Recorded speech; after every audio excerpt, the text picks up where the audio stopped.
జగన్మోహన్ రెడ్డి పాలనలో civil supplies శాఖలో భారీగా అవినీతి అవకతవకలు జరిగాయని, కాకినాడ పోర్ట్ని కేంద్రంగా చేసుకొని ద్వారంపూడి చంద్రశేఖర్ రెడ్డి రేషన్ మాఫియాకు తెగబడ్డాడని, రేషన్ మాఫియా పేరుతో కొన్ని వేల టన్నుల బియ్యాన్ని కాకినాడ పోర్ట్ నుంచి విదేశాలకు తరలించారు. దీని మీద ఇప్పుడు సివిల్ సప్లైస్ శాఖ మంత్రి నాదెండ్ల మనోహర్ దృష్టి సారించారు అనేటువంటి వార్తలు ఇప్పుడు సోషల్ మీడియా వేదికగా చక్కర్లు కొడుతున్న నేపథ్యంలో ఈ అంశం మీద మనం విశ్లేషణ చేసుకునేటువంటి ప్రయత్నం చేద్దాం. ప్రస్తుతం మనతో పాటు ఉన్నారు తెలుగుదేశం పార్టీ అధికార ప్రతినిధి సూర్యదేవర లత గారు. లత గారితో మాట్లాడదాం. లత గారు నమస్తే అండి. నమస్తే. జగన్మోహన్ రెడ్డి పాలనలో సివిల్ సప్లైస్ శాఖలో భారీగా అవినీతి అవకతవకలు జరిగాయని, ఈ రేషన్ మాఫియా పేరుతో కొన్ని కోట్ల రూపాయలు ద్వారంపూడి చంద్రశేఖర్ రెడ్డి దండుకున్నారని, కాకినాడ పోర్ట్ని కేంద్రంగా చేసుకొని ద్వారంపూడి చంద్రశేఖర్ రెడ్డి ఈ రేషన్ని విదేశాలకు తరలించారు.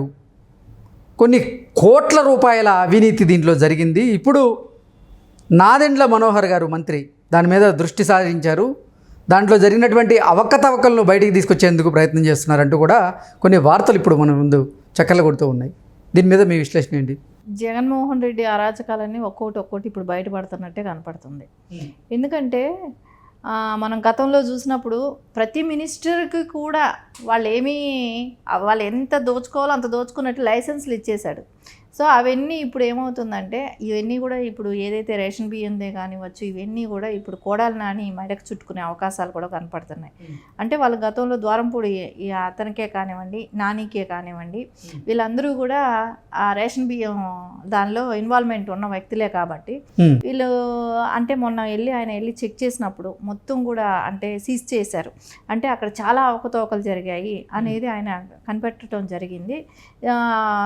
అంటే ఒక నెట్ వెయిట్, ఒక బ్యాగ్ నెట్ వెయిట్ కూడా 250 గ్రామ్స్ తగ్గినట్లుగా కూడా ఆయన గుర్తించి, ఇలా జరగడానికి వీల్లేదు, 1 గ్రామ్ కూడా తగ్గడానికి వీల్లేదు అవును అని ఆయన ఆదేశాలు జారీ చేశారు. అంటే ఒక్క బ్యాగ్లో 250 గ్రామ్స్ తగ్గింది అని అంటే మిగతా అంటే కొన్ని లక్షల బ్యాగ్స్ వస్తాయి. అన్ని బ్యాగ్స్లో ఇంకెంత తగ్గి ఉంటుంది. సో ఎంత వాళ్ళు దోచుకుంటున్నారు. సో గోతాల్లో కూడా నాణ్యత లేదు. అంటే వీళ్ళు తీసుకునే అమౌంట్కి సరిపడే బ్యాగ్స్ కాదు. అంటే అది సప్లై కూడా ఎవరు? భారతిరెడ్డి సప్లైనే కదా. సో ఈ బ్యాగ్స్ కన్నిటికి కూడా, రేషన్ బియ్యం బ్యాగ్స్ కన్నిటికి కూడా సప్లైర్ వచ్చి భారతిరెడ్డి. సో ఇవన్నీ కూడా ఈరోజు ఒక్కొక్కటి అన్నీ బయట వస్తున్నాయి. వీళ్ళు తిన్నది అంటే అసలు గత ప్రభుత్వంలో జగన్మోహన్ రెడ్డి ఈ రేషన్ బియ్యం కోసం కేజీ 36 రూపాయల నుంచి 38 రూపాయలు వెచ్చించి ఆయన తీసుకునేవారని, ఇప్పుడు లబ్ధిదారులు ఎవరైతే ఉన్నారో వారికి కొంతమందికి ఉచిత బియ్యం, అలాగే కొంతమందికి రూపాయి చొప్పున వారికి విక్రయించగా, ఆ లబ్ధిదారులు ఎవరైతే ఉంటారో కొంతమంది వారు అవి ఉపయోగించుకున్న వారి దగ్గర నుంచి ద్వారంపూడి చంద్రశేఖర్ రెడ్డి 8 రూపాయల నుంచి 10 రూపాయలు ఇచ్చి వారి దగ్గర కొనేవారు. వాటిని పాలిష్ పట్టించి విదేశాలకు తరలించేవాడు అంటూ ఆయన మీద ఆరోపణలు వస్తూ ఉన్నాయి. ఏంటి అసలు ఏం జరిగింది? అంటే ఇక్కడ ఆ బియ్యాన్ని సన్న బియ్యం అని చెప్పేసి ఒక రకంగా కూడా మాట్లాడటం జరిగింది. ఎవరు? కొడాలి నాని మీకు సన్న బియ్యం ఇస్తాను, నారా చంద్రబాబు నాయుడు గారు ఆ దొడ్డు బియ్యం ఇస్తాడు, దాన్ని ఎవరికి పని అవుతుంది, అది ఎవరికి పనికి వస్తుంది అని కూడా చెప్పడం జరిగింది. సో అది కాదు, సన్న బియ్యం అని ఇవ్వలేకపోయామనేది తర్వాత చెప్పడం జరిగింది. కానీ వీళ్ళు అదే దొడ్డు బియ్యాన్ని సన్న బియ్యంగా చేసుకొని దాన్ని విదేశాలకి అంటే పాలిష్ పట్టి దాన్ని విదేశాలకు పంపించడం జరుగుతూ ఉంది. సో ఇవన్నీ చూస్తుంటే ఖచ్చితంగా ఈరోజు ఒక్కొక్కటి అన్ని విషయాలు కూడా బయట వస్తాయి. కాకినాడ పోర్టుని వీళ్ళు ఒక అక్రమాలకు అడ్డాగా పెట్టుకున్నారు. సో అది పెట్టుకొని ఏం చేశారంటే, ద్వారంపూడి తండ్రి అయిన వ్యక్తి ఏం చేశారంటే సివిల్ సప్లై చైర్మన్గా కూడా ఉన్నారు ఆయన, కొడాలి నాని, వీళ్ళందరూ కలిసి మూకుముడిగా చేసిన ఈ అక్రమాలే ఇప్పుడు ఒక్కొక్కటి బయటపడుతున్నాయి. సో వీటికన్నిటికీ కూడా జగన్మోహన్ రెడ్డి అంటే ఆయన ఒక అడ్డాలోనే వీళ్ళందరూ కూడా పనిచేయటమే కానివ్వండి. ఈరోజు మనం ఇన్ని లక్షల కోట్లు అప్పులు అవ్వటానికి కూడా కారణం ఏంటంటే ఇలాంటి ముఠాలు ఇంకా కొన్ని, అంటే జగన్మోహన్ రెడ్డి ఒక హెడ్గా ఉంటూ ఇంకా ఇట్లాంటి మినిస్టర్స్ సివిల్ సప్లైస్ శాఖ కోసమే 25,000 కోట్ల రూపాయలు అప్పు చేశారు ఈ 5 సంవత్సరాల్లో అంటూ కూడా కొన్ని వార్తలు అయితే వచ్చినాయి, మనం చూసాం. మీరు ఇప్పుడు అన్నట్లుగా 13,000 కోట్ల రూపాయలు, 13 లక్షల కోట్ల రూపాయలు అప్పు చేసిన దాంట్లో 25,000 కోట్ల రూపాయలు సివిల్ సప్లైస్ కోసం చేసింది కూడా ఒక వంతు. అవును, ఖచ్చితంగా ఉంటుంది కదా.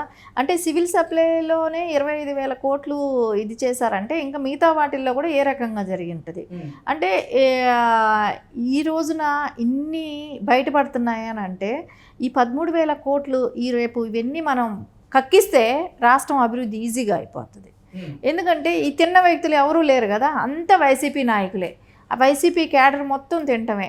అంటే జగన్మోహన్ రెడ్డికి కొన్ని లక్షల కోట్లు ఆయన దాచుకోగా సో మిగిలింది ఈ మినిస్టర్లు కూడా తినటం జరిగింది. కాబట్టి వీళ్ళ దగ్గర ఈ రోజు రేపు పొద్దున వీళ్ళ మీద అందరి మీద కేసులు కానీ పడితే కానివ్వండి ఇవన్నీ బయట వచ్చే అవకాశాలు లేవు. అంటే నారా చంద్రబాబు నాయుడు గారు చెప్పారు, ఎక్కడా కూడా కక్ష సాధింపు రాజకీయాలు అనేది ఉండదు, అలాంటి చేసే ఉద్దేశం ఎవ్వరికీ లేదు. ఇది నారా చంద్రబాబు నాయుడు గారు చెప్పారు, పవన్ కళ్యాణ్ గారు చెప్పేశారు, నారా లోకేష్ గారు చెప్పారు, ఇప్పుడున్న మినిస్టర్స్ కూడా అదే చెప్తున్నారు. కానీ ఎక్కడైతే అవకతవకలు జరిగాయో, ఎక్కడైతే ఇప్పుడు ఒక్కోటి బయట వస్తున్నాయి, ఇప్పుడు సన్న బియ్యం అని చెప్పి ఏదైతే ఎక్స్పోర్ట్ చేస్తున్నారో వీళ్ళు రేషన్ బియ్యాలు ప్రజలకు పంచకుండా ఇవన్నీ కూడా ఇట్లా మనకు ప్రతి ఒక్క చోట నుంచి ఒక బయట వచ్చేటప్పుడు అంటే ఇప్పుడు మనం వైజాగ్ పోర్టు వాళ్ళు అందుకే వాళ్ళు వైజాగ్లో క్యాపిటల్ సిటీ పెట్టాలి అనే దానికి కారణం ఏంటంటే వాళ్ళు ఆ పోర్టుని ఒక అడ్డాగా డ్రగ్స్కే కానివ్వండి ఇలాంటి రైస్కే కానివ్వండి దేనికైనా అక్కడ ఒక పోర్టు ఉంది కాబట్టి దాన్ని ఒక అడ్డాగా పెట్టుకుని అక్కడి నుంచి పరిపాలిస్తే వాళ్ళకి అన్నిటికీ వెసులుబాటు ఉంటుంది, ఇంకా దోచుకోవటం ఎక్కువ ఉంటుంది. సో దోచుకున్న డబ్బును కూడా కంటైనర్లతో పంపడానికి దేశం దాటించడానికి కూడా వాళ్ళకి అవకాశం ఉంటుంది. అందుకోసమే వాళ్ళు అక్కడ మనం వైజాగ్ కేంద్రంగా పరిపాలిద్దాం, ఆ వైజాగ్ని మనం అక్కడ ఉందాం అనే ఆలోచన కూడా వీటికన్నిటికీ మూల కేంద్రం వైజాగ్ని వాళ్ళు అక్కడ సిటీని అక్కడ ఎంచుకోవటానికి కూడా కారణం జగన్మోహన్ రెడ్డి ఇలాంటి అరాచకాలు చేయటం కోసం అనేది ప్రజలందరూ కూడా గ్రహించేశారు. ఈరోజు అందరూ కూడా డౌట్ అదే. సో దీని తాలూకాగా మనం ఆలోచిస్తే ఏంటంటే దీనిలో ఇప్పుడు ఇన్వాల్వ్ అయింది ఇప్పుడు బయట వచ్చిన మినిస్టర్స్ వీళ్ళే అనేది అంటే రేపొద్దున ఎలాగో ఆయన ఊరుకోరు. సో అంటే ఆంధ్రప్రదేశ్లో అసలు కూటమి ప్రభుత్వం కొలువుదీరిన తర్వాత జగన్మోహన్ రెడ్డి హయాంలో ఒక్కొక్క శాఖలో జరిగినటువంటి అవినీతి అవకతవకలు అనేది ఒక్కొక్కటి బయట పెట్టేందుకు ప్రయత్నం చేస్తూ ఉన్నారు. ఆడుదాం ఆంధ్ర పేరుతో మంత్రి రోజా గారు 100 కోట్లకు పైగా ఆవిడ అవినీతి చేశారు, అవకతవకలు జరిగాయి అంటూ ఒకటి బయటకు వచ్చింది. నెక్స్ట్ రిషికొండ ప్యాలెస్లో జరిగినటువంటి అవకతవకలు ఆ ప్రజాధనాన్ని ఎలా దుర్వినియోగం చేశారనేది ఒకటి బయటకు తీసుకొచ్చేటువంటి ప్రయత్నం చేశారు. అలాగే సివిల్ సప్లైస్ శాఖలో జరిగినటువంటి అవకతవకల గురించి అవినీతి గురించి బయటపెట్టేందుకు ఇప్పుడు ప్రయత్నం చేస్తున్నారు. మంత్రి విడదల రజనీ గారు రైతుల భూములను ఏ రకంగా ఆవిడ అన్యాయంగా ఆక్రమణ చేసేందుకు ఆవిడ ప్రయత్నం చేశారనేది బయటికి తీసుకొచ్చేటువంటి ప్రయత్నం చేస్తున్నారు. ఇలా ఒక్కొక్క శాఖలో జరిగినటువంటి అవినీతిని అన్నింటి కూడా బయటపెట్టే ప్రయత్నం చేస్తున్నారు. అసలు ఏంటి ఎవరు మిగిలే అవకాశం ఉంది? బొత్స సత్యనారాయణది కూడా ఉంది కదా దీనిలో. ఇంకోటి టీచర్స్ని బదిలీ చేస్తానని చెప్పేసి ఆయనది కూడా స్కామ్ బయట వచ్చింది కదా. ఆయన కొన్ని 100 కోట్లు ఇప్పుడు బయట వచ్చింది కదా. అంటే ఆయన 2,400 మందిని బదిలీలు చేసేదానికి ఆయన ఒక్కొక్కరి దగ్గర 4 లక్షలు 5 లక్షలు డబ్బులు తీసుకున్నట్టు కూడా రికార్డుల పరంగా బయట వచ్చాయి. సో ఇవన్నీ ఉంది. కొన్ని విడుదల రజనీ కొన్ని భయపడి రిటర్న్ ఇచ్చిన దాఖలాలు కూడా ఉన్నాయి, డబ్బులు రిటర్న్ ఇచ్చింది కూడా ఉంది. సో ఇంకా బయటపడినట్టు కూడా చాలా ఉన్నాయి. అంటే ఈ మినిస్టర్స్ అందరూ కూడా ఒక్కొక్కళ్ళు అంటే వాళ్ళు మనకు దొరికింది కొంచెమే, ఇంకా తేలాల్సింది ఇంకా చాలా ఉంది. ఈ కొంచానికే మనకి ఇన్ని 100 కోట్లు బయటపడుతున్నాయి. ఇసుక మాఫియా, మద్యం మాఫియా, మైనింగ్ మాఫియా, ఇంకా అసలు బయట రాలే. ఇంకా ఇసుకది ఇంకా మనకు అంటే దగ్గరికి వెళ్ళాలి. ఇంకా ఇప్పుడే కదా ప్రభుత్వం వచ్చి 10 రోజులే కదా అయ్యింది. సో అవి కూడా బయట రావాల్సిన అవసరం ఉంది. ఇసుకది ఉంది, మద్యం అసలు ట్యాక్సులు కట్టకుండా మద్యాన్ని అమ్మిన జగన్మోహన్ రెడ్డి మీద చాలా పెద్ద కేసు ఉంది. సో అవన్నీ బ్యావరేజింగ్ దీని మూలాన అది చాలా పెద్ద కేసు ఉంది. అవన్నీ ఇంకా తేలాల్సింది ఉంది. ఈ 10 రోజులకే ఈ మాత్రం బయట వచ్చాయి, ఇంకా తెలియాల్సింది చాలా ఉంది. ఓకే అండి, థ్యాంక్ యూ.